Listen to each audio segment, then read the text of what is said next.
Perkembangbiakan pada tumbuhan dapat dilakukan dengan dua cara. Yang pertama adalah perkembangbiakan secara generatif. Pada perkembangbiakan secara generatif, ini dapat diartikan perkembangbiakan yang dapat dilakukan dengan cara kawin.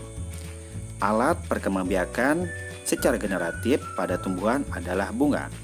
Bunga terdiri atas tangkai bunga, dasar bunga, kelopak bunga, mahkota bunga, benang sari, dan putik.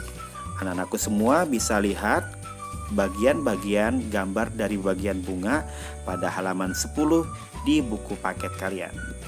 Kemudian yang kedua adalah perkembangbiakan secara vegetatif. Apa itu perkembangbiakan secara vegetatif? Perkembangbiakan secara vegetatif yakni perkembangbiakan tanpa melakukan proses perkawinan. Terbagi ke dalam dua. Yang pertama secara alami dan yang kedua adalah secara buatan.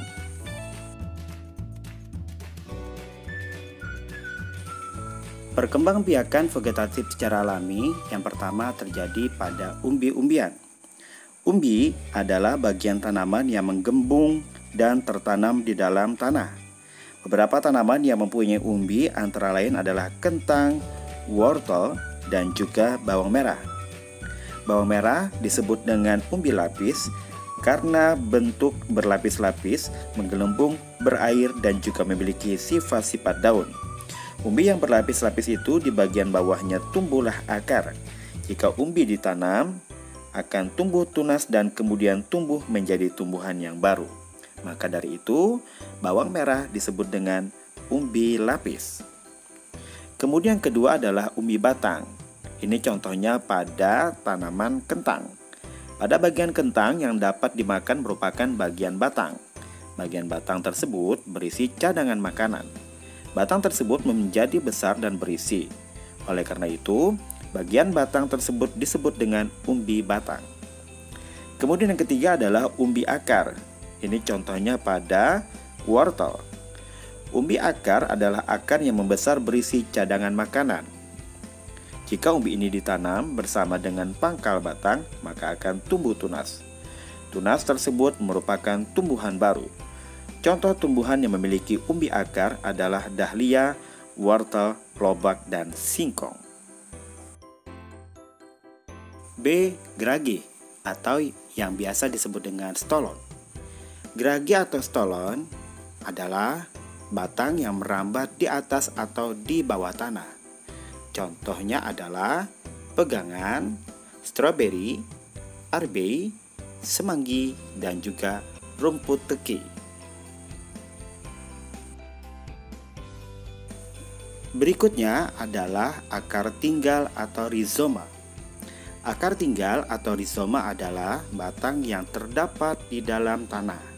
Contohnya adalah jahe, kunyit, temulawak, lengkuas, dan kencur. D. Spora. Spora ini biasanya terdapat pada tumbuhan paku, lumut, dan jamur. E. Tunas.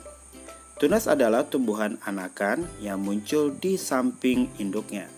Contohnya adalah pada pohon pisang, bambu, dan juga tebu. Tunas daun terdapat pada cocor bebek. Tunas yang tidak tumbuh pada batang disebut dengan tunas adventif. Selanjutnya, perkembangbiakan vegetatif buatan.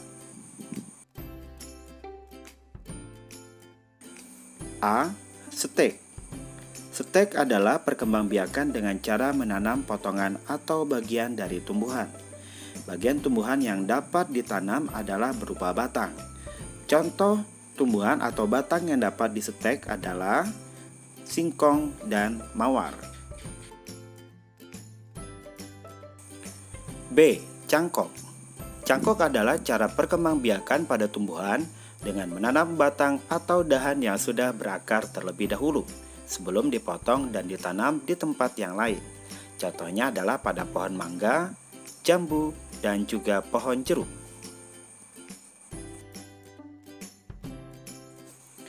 C. Tempel atau okulasi.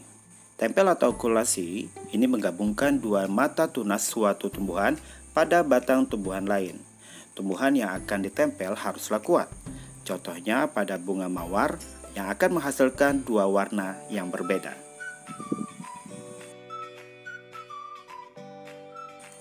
D. Sambung atau inten.